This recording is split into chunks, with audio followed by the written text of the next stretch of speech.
That is a very powerful picture there. Because what we're seeing, this is Iron Dome. I mean, their missiles are staying, and then they're intercepting.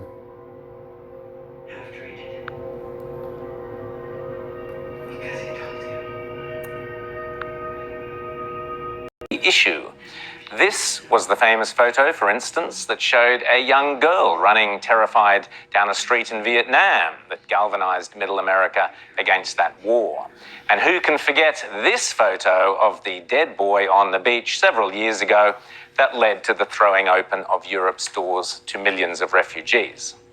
The reason these photos are so powerful, of course, is because they trigger an emotional rather than a rational response, which is why the media and the left-wing propagandists love them.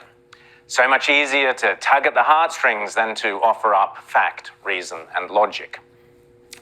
Currently, a war is raging in Israel, and here is the photo that tells you everything you need to know about the history and the future of this conflict.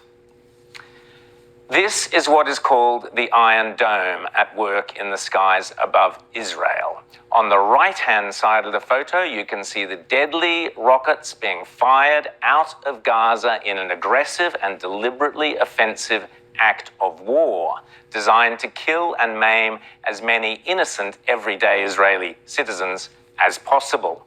Those rockets, by the way, have been supplied by Iran, funded in part by the Obama-Biden administration, and indeed by countries such as ours via our donations to the United Nations.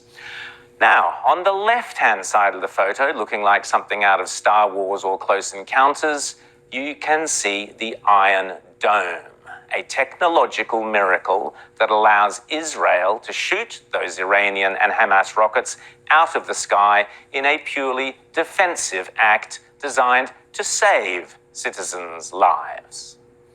Now, allow that to tug on the logical side of your brain rather. And Jihad Watch, you know, how the best West-backed radical Islam unleashed global terror. American Devil's Game with extremist Islam. Feminists don't challenge radical Islam. So, yeah.